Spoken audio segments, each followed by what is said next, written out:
Et que ça ne nous étonne pas. Quand les puissances occidentales créent des guerres ici chez nous en Afrique, vous savez comment elles font? Hein? Quand les Occidentaux créent des guerres ici chez nous, parce que c'est ce qu'ils font, hein? Ils viennent ici, ils sèment une graine qui va engendrer n'est pas des conflits politiques.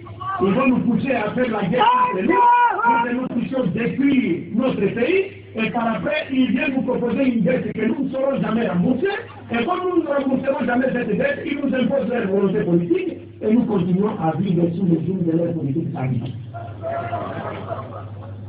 Alors, quand ils entretiennent des conflits en Afrique, qu'est-ce qui se passe? Quand la guerre commence, aussitôt ils envoient des avions pour venir chercher qui? Leurs compatriotes. Wallah était là, même si vous pleurez du sang. Ils ne vont jamais vous voir. Parce que c'est une mission de venir récupérer les Français ou les Américains. Ou les Allemands. Et les Blancs seulement. Ils vont récupérer leurs compatriotes, c'est tout. Vous allez pleurer du matin jusqu'au soir.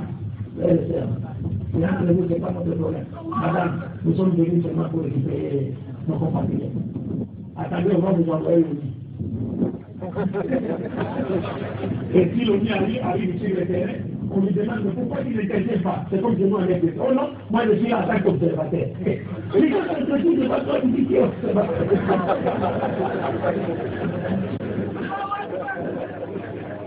Voilà. Donc, vous voyez, comme ils font ces gens-là, ils viennent seulement pour récupérer leurs compatriotes, et c'est ce que Jésus avait recommandé à ses apôtres. N'allez pas chez les païens, n'entrez pas chez les Samaritains, mais allez plutôt chercher les brebis perdues dans les eaux d'Israël. Et les Occidentaux se sont inspirés de cet enseignement. Quand ils viennent ici, quand ils ont compris, ils récupèrent vite leurs compatriotes.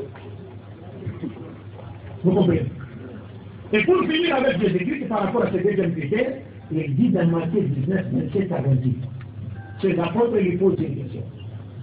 Seigneur, maître, nous avons tout dit. Seigneur, c'est le juif en hébreu, ça ne veut pas dire, c'est un titre honorifique. C'est comme en arabe, on dit Raboutaï. C'est un titre honorifique, le maître de la maison. C'est un titre qu'on peut attribuer à Dieu ou aux êtres humains.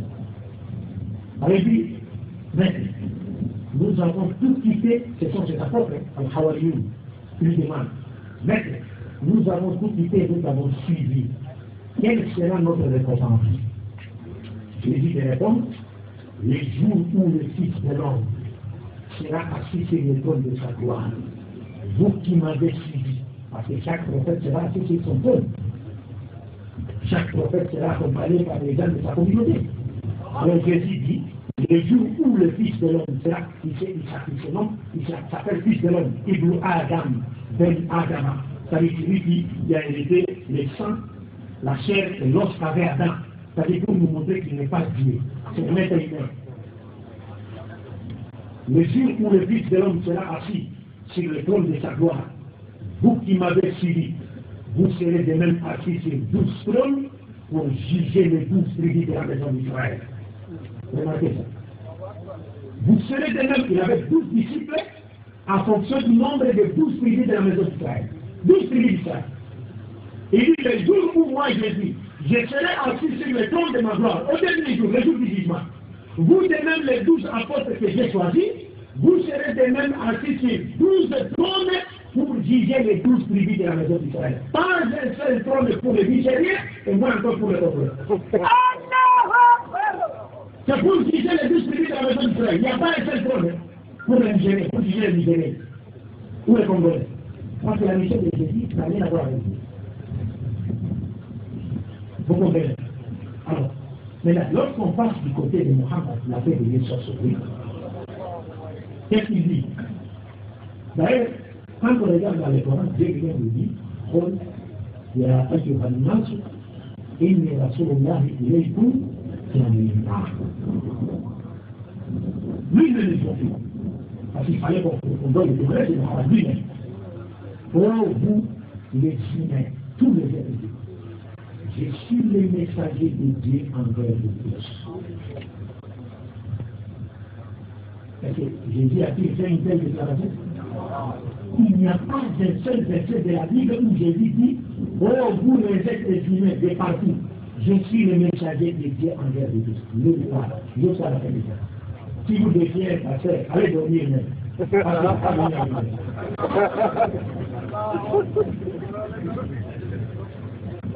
Et ailleurs, le prophète Mohammed sallallahu alayhi wa sallam lui-même, il dit بعثت إلى الناس كافة الأحمر والأسود. C'est lui Mohammed sallallahu alayhi wa sallam qui parle. Et dans une autre riwaya, بعثت إلى الناس كافة الأبيض والأسود. J'ai été envoyé à la totalité des êtres humains, au blanc comme au noir, toutes les races. Il dit dans un autre avis, tout prophète envoyé avant moi n'a été envoyé qu'à son peuple. Par contre, moi, j'ai été envoyé à la totalité des êtres humains et j'ai clos la prophétie. Après moi, il n'y a pas de problème. Il n'y a pas un tel témoignage dans la Bible. Pas un seul prophète de la Bible n'a dit « J'ai été envoyé aux gens de toutes les nations, aux blancs comme aux noirs. » D'ailleurs, on ne cite même pas la race noire. D'ailleurs, selon la Bible, la race noire est sortie des noms qui étaient maudits. Ça, c'est selon la Bible. Et un savant juif, savant entre guillemets, parce que celui-là n'est pas un savant super. Il a dit, les noirs n'iront ni au paradis, ni en enfer, ils seront bénis.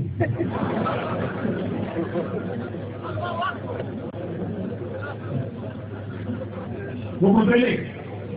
Alors que chez nous en islam,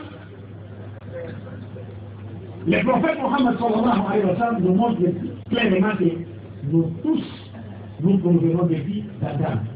Et Adam a été créé à partir d'Alger.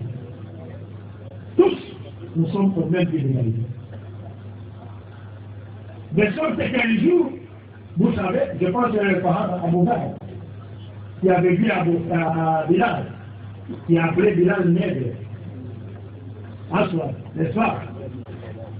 Abou Bakr, je pense. Abou Bakr, radiallahu anhu.